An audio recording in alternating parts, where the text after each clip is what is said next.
ওসমান হাদির আজকে জানাজা হয়েছে, খুবই দুঃখজনক, আজকে সেখানে থাকতে পারি নাই। তবে তার জন্য আমরা দোয়া করছি। আজকে তার জানাজা, এটা শুধু একটা জানাজা হচ্ছে না, একটা ইতিহাস হচ্ছে, ঠিক কি না? লক্ষ লক্ষ মানুষ সেখানে উপস্থিত হয়েছেন তার জানাজা পড়ার জন্য। মানুষ হাহাকার করছে, চোখ দিয়ে অশ্রু ঝরাচ্ছে, কেমন যেন আমরা আপন একেবারে কাছের কোনো ভাইকে দুনিয়া থেকে বিদায় করে দিচ্ছি, ঠিক কি না? আপনজন বলে যেমন কষ্ট লাগে, ওসমান হাদি আমাদের কলিজার টুকরো। এমনভাবে তিনি মানুষের হৃদয়ে স্পন্দন হয়েছেন যে সে চলে যাওয়ার পরে মানুষের চোখে অশ্রু ঝরেছে, ঠিক কি না? তাকে দুনিয়া থেকে বিদায় করে দেওয়া হয়েছে, তাকে আঘাত করা হয়েছে, এবং তার পিছনে এই যে এত মানুষ ভালোবাসছে, তাকে এতটা মহব্বত করছে। কেন এই মহব্বত করছে সেটা কি জানেন? তিনি কিন্তু বরিশালের মানুষ, জানেন আপনারা? বরিশালের মানুষ, এবং তিনি নেসারাবাদে পড়েছে। বোঝা গেল তার ব্যাকগ্রাউন্ড হচ্ছে তিনি মাদ্রাসা থেকে উঠে এসেছেন। কোত্থেকে উঠে এসেছেন? মাদ্রাসা থেকে উঠে এসেছেন, এবং তারপরে তিনি ঢাকা এসে ভার্সিটিতে পড়েছেন। এখন কথা হচ্ছে, যিনি শুরুতে মাদ্রাসায় পড়েছেন, কোরআন সম্পর্কে তার ভালো জ্ঞান আছে, ঠিক কিনা? দেখবেন কথা বললে ইংরেজিতেও বলে, বাংলায় বলে, আবার হাদিস রেফারেন্স দেয় কি দেয় না? কোরআনের রেফারেন্স দেয় কি দেয় না? সুতরাং যারা মাদ্রাসা থেকে উঠে আসে, আল্লাহ পাক রব্বুল আলামিন তাদের ভিতরে হকটাকে ঢুকিয়ে দেন। যখন তারা হক বুঝে ফেলে, তখন তারা সত্যের পথে এমনভাবে থাকে, বুলেটের আঘাত লাগতে পারে কিন্তু হক থেকে দূরে সরে না, ঠিক কি না? এই জন্য মানুষ তাকে মহব্বত করা শুরু করেছে। শুধু তাই নয়, সে ইনসাফের কথা বলেছে, অসহায় মানুষের পাশে দাঁড়িয়েছে, জনগণের পাশে দাঁড়িয়েছে, সত্যের কথা মানুষের কাছে পৌঁছে দিয়েছে। বারবার হুমকি দেওয়া হয়েছে, তারপরে তিনি সত্য থেকে দূরে সরে আসে নাই।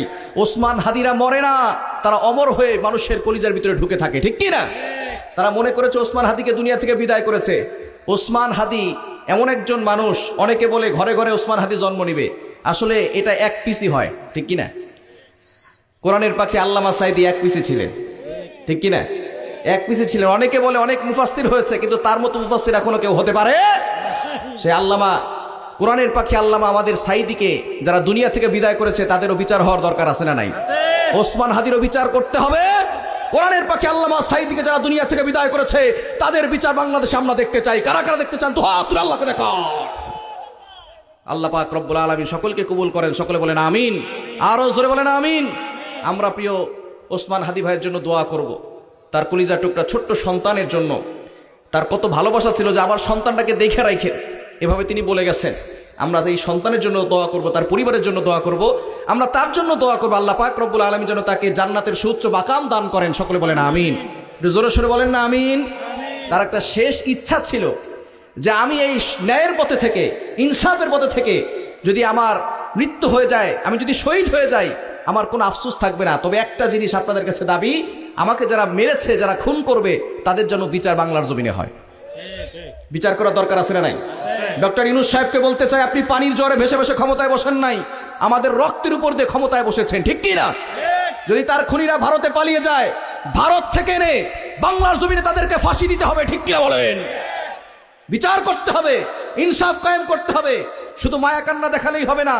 যদি ইনসাফ কায়েম করতে হয়, তাহলে এই তন্ত্র মন্ত্র দিয়ে ইসলাম কায়েম হবে না। আগামীর পার্লামেন্টে কোরআনের পার্লামেন্ট বানাতে হবে। আগামীর পার্লামেন্ট যদি কোরআনের পার্লামেন্ট হয়, প্রতিটা মানুষ শান্তির সাথে থাকতে পারবে, ঠিক কিনা বলেন? আগামীর বাংলা হবে ইসলামের বাংলা, আগামীর বাংলা হবে কোরআনের বাংলা। ষড়যন্ত্র করে কেউ রুখে দিতে পারবে না, ঠিক কিনা বলেন? এজন্য মুসলমান, আমাদের ইমানকে শক্তিশালী করতে হবে। ভারত থেকে বারবার হুমকি আসতেছে, যারা হক পথে থাকে, যারা সঠিক পথে থাকে, তাদেরকে তারা দুনিয়া থেকে বিদায় করতে চায় পরিকল্পনা করে।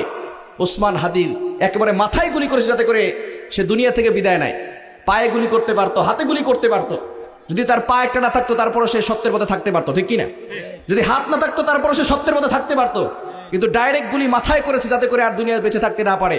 শুধু তাই নয়, তারা আবার নেক্সট হুমকি দিয়েছে হযরত আব্দুল্লাহকে, নতুন করে হুমকি দিয়েছে, যাতে করে তারা এখান থেকে সরে যায়। আমরা বলতে চাই, তোমরা মুসলমানের সৈন্য সংখ্যা কম দেখতে পারো, ভারত বড় দেশ হতে পারে, মুসলমানদের সৈন্য সংখ্যা কম হতে পারে, মুসলমানদের কাছে অস্ত্র কম হতে পারে, কিন্তু মুসলমানদের কাছে দামি একটা জিনিস আছে, তার নাম হচ্ছে ঈমান। তার নাম কি? এই মুসলমানরা যদি ঈমান নিয়ে সামনে অগ্রসর হয়, শুধু বাংলাদেশে নয়, দিল্লির লাল কেল্লায় কালিমার পতাকা পথ করে উড়বে, ঠিক কিনা বলেন? হে যুব সমাজ, আর ঘুমিয়ে থাকলে চলবে না, ঈমানকে শক্তিশালী করতে হবে। গাজওয়ে হিন্দের দামামা বেজে গেছে, গাজওয়ে হিন্দের জন্য প্রস্তুতি গ্রহণ করো। যদি গাজওয়ে হিন্দের জন্য ডাক আসে, আমি কাউসার আহমদ জিহাদি ফার্স্ট টাইম শহীদ হব। আপনারা যারা ত্যাগ দিতে রাজি আছেন, আল্লাহর জন্য দুহাত তুলে দেখান।